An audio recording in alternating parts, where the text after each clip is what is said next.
स्वागत है दोस्तों comics and UK walk in our में। मैं सिद्धार्थ बोस, आपका research scholar from Lovely Professional University Punjab, आपका हार्दिक स्वागत करता हूं। जैसा कि आप देख रहे हैं कि आज हम जो है एक ड्राइव पर निकले हैं और हम बाबा विश्वनाथ की नगरी काशी में हैं और हम जो है जन चेतना में हैं भारतीय कॉमिक्स इंडस्ट्री को लेकर। हमारे साथ आज हम बात करने वाले हैं 80 घाट पर। हमने एक मैडम से मिला है जिनकी छोटी सी दुकान है और हमारे साथ रुद्राक्ष जी भी हैं जो साथ में कॉमिक्स लेके कुछ बताने की कोशिश कर रहे हैं। तो ये मैडम की दुकान है। मैडम, आपका भरपूर स्वागत है कॉमिक्स एंड यू के सीज़न 2 में। मैडम, सबसे पहले तो आपने अपना समय दिया। मैं आपका ज़्यादा टाइम नहीं लूँगा, मुझे पता है ये कस्टमर्स का टाइम होता है शाम के टाइम पे।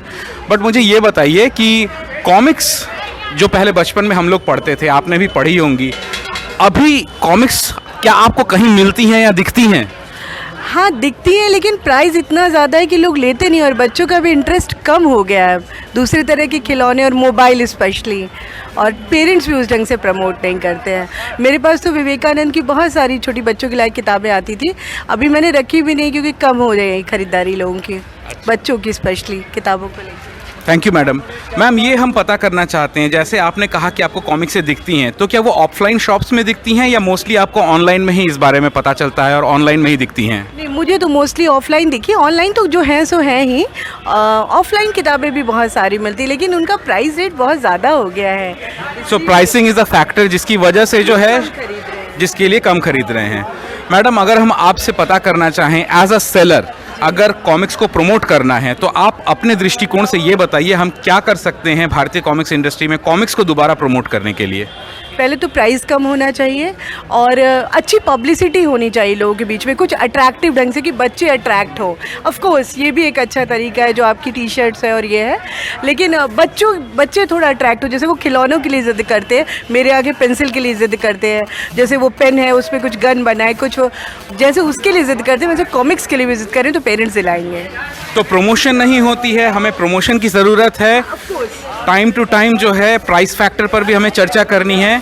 ये करेंगे तो शायद कहीं ना कहीं हमें जो है इसमें फ़ायदा मिल सकता है। सबसे बड़ी चीज़ है जो प्रेजेंट कंटेंट है उनको लेके, इवन बच्चों में भी मैंने देखा जो हमारे कुछ नेशनल हीरो और कुछ ऐसी चीज़ें अगर उनको लेके भी हम कुछ बनाए ना, जैसे हमारे ज़माने में पुरानी क्या चलती थी, वो राजन इकबाल और क्या क्या पराग वगैरह था, उसकी जगह कुछ और नए लोगों को लेके अगर नए कैरेक्टर्स को गढ़ के किया जाए तो मुझे लगता है ज़्यादा अच्छा होगा। सो क्रिएटिव कंटेंट पे जोर देना, प्रमोशन, और माँ बाप को भी जो है इस बारे में थोड़ा सजग और सतर्क रहने की आवश्यकता है।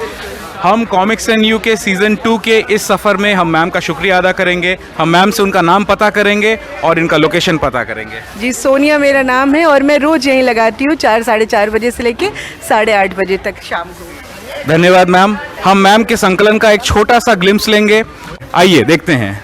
तो मैम के पास जो है कई तरह के सामानें हैं जो टूरिस्ट को काफ़ी अच्छे से अट्रैक्ट करती हैं और साथ ही साथ एक बहुत ही अच्छा किताबों का कलेक्शन है। हम देख रहे हैं कि काफ़ी लोग यहाँ पे जमा हो गए हैं जो किताबें देख रहे हैं।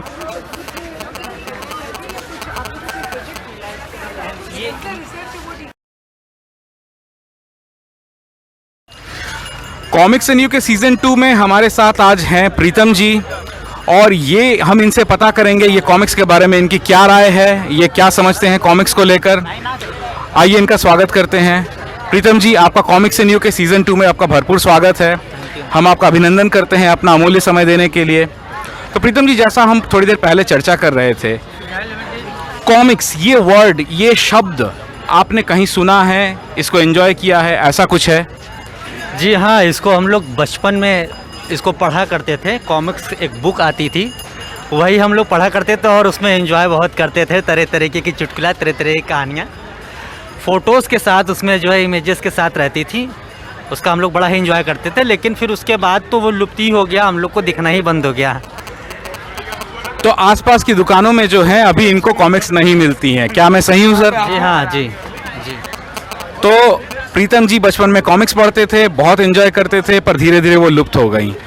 सर, हम आपसे जानना चाहेंगे, अगर आपको ये पता चले कि अभी दोबारा से वो कॉमिक्सें आपके आस पड़ोस की दुकान में जो है उपलब्ध हो गई हैं, तो आपकी क्या प्रतिक्रिया होगी? आप पढ़ना चाहेंगे, आप खरीदना चाहेंगे, या तो आप फिर वही भाड़े वाला सिस्टम पे उसको लेके पढ़ के वापस करना चाहेंगे?